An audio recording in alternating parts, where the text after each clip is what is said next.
Hello everyone, this is Crota giving you a shoutcast in Game 1 in what I believe to be a best of 5 series between ApolloBall versus Gamania Slam. Now, Slam is coming into the series with a 1-0 lead in this best of 5, similar to yesterday's game, and the reason why, well, it was all seeded play. This is Season 2 of the TESL, and we are now finally in the elimination brackets as the games do continue. Gamania Slam spawning as the blue Zerg on the bottom right hand side of the map. Meanwhile, Apollo's Ball spawning as the red Terran. Now, a couple of apologies from yesterday's cast. Some people out there were telling me I need to upgrade my computer, I need to do this and that. The game's just lagging too much. That has a lot to do with the actual map that the game was played on. It was not your typical map. It was actually a different map than the BattleNet version, just to get the entire display set up correctly. And because of improper testing on that map, it does cause a little bit of lags, disappearing of buildings, and things of that nature. All of you guys who are my longtime fans and have been watching me throughout the TESL probably know that already. And those of you guys who complained will probably not watch it again, but I just wanted to put that out there for you guys to know. Here we go. We are taking a look at a barracks on the front door, and Ball is not, or is he setting up a refinery? Yes, he is. This is, I believe, a 13 refinery coming into play, and that could allow for some early Reaper pressure. It's going to be in Ball's court to try and use either Hellions, Banshees, or Reapers to prevent Slam from getting in a very, very heavy rush. Now, on a map like this, and what we are currently seeing from Slam, who is going for a very quick third, perhaps? No, just doing a little bit of scouting. We could see a very quick third coming from Slam, but I am also interested to know what exactly Slam has in store. Slam could try to go for a heavy roach pressure off of 2 bases, which wouldn't be too out of the ordinary, as he could try and feint going for a very heavy economic game. You can see a Reaper is being trained. There is one Marine now on the move. He is going to be looking for this Overlord, and will he spot it? Yes, he will. And if he gets this Overlord, that is going to be some heavy losses for Slam. Slam cannot afford to lose this Overlord here, and for some reason Slam is not getting this Overlord onto the high ground just quite yet. What is it doing? It finally is up on the high ground, and it will be able to retreat. The Overlord now going to be dancing around the far edges, and this one poor Marine will not be able to get enough target practice in at all. Oh, what is this? It looks as though the Marine is making its way over. Is it going to be able to catch up in time? It looks like some damage could be dealt here. Slam losing a little bit more on that Overlord, and it looks like Slam's Overlord is down to 74 hit points. The Marine may try to park itself off right here to prevent the Overlord from getting into this location, where it will be pretty much untargetable for quite some time. Now, the Reapers have arrived, and there you can see the Reaper now going after a couple of drones. There is a Zergling now getting danced around in the backfield, as a Queen will be making its way out. The Reaper wants to get back up onto the high ground. There you go. The Reaper now coming in and going after a drone. There is still a Queen, and all of this scouting with really nothing to show for it other than, hey, I scouted out your base.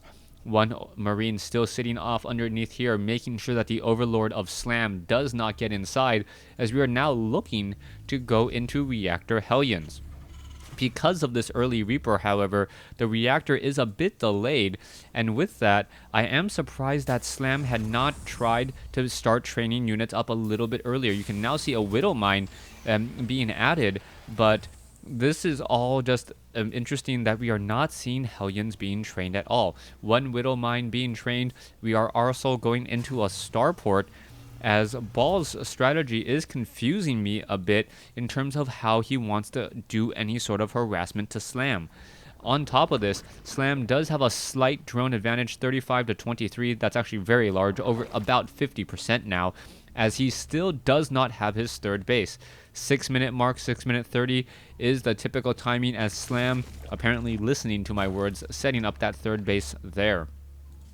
Now, Terran players have been known to place an additional command center inside their own base to try and saturate their natural slightly faster. On top of that, they are also known to build that orbital command and then just call extra mules. We don't see that from Ball, so Ball may try and be aggressive with these with his attack force here. However, we don't see that many medevacs, only one. This is going to be a medevac marine drop, and it has to be extremely careful. If it accidentally reveals itself to an overlord, this drop could get shut down before it really even gets going. And here it is, it will be revealing itself to an overlord.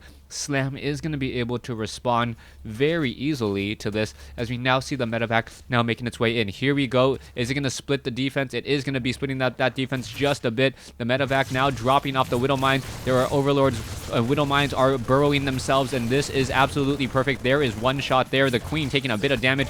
Another overlord shot onto another overlord shot, and that is not exactly what Ball wanted to do. This is not the play that Ball wanted at all, and he is actually losing a lot more in this engagement than he originally bargained for. The medevac has been shot down. The last Widow Mine, I believe, has been taken down as well, as we're looking at a lone Viking with Marine backup taking down a scouting overlord.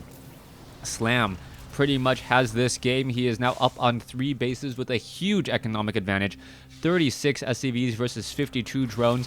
That entire harassment did absolutely no damage whatsoever, and all Ball can hope to do is hope that Slam does not try and do anything with heavy roaches. He does have a good number of siege tanks being trained up. One siege tank already in play. Another siege tank on this front door should be able to hold off anything but a baneling roach pressure and crashing in on that front door. So far, Ball has yet to set up an additional command center inside his base. He is catching up in terms of supply, though. 70 compared to 82. 54 drones compared to 42 SCVs, but that could also be because we are now finally seeing Slam go into a large number of workers. You can see, a large number of army units. Zerglings being trained 16 at a time. Drones now being added, as well as the Zerglings going to be testing that front door and notices the siege tanks. That was a very, very important play, as another overlord now getting taken down.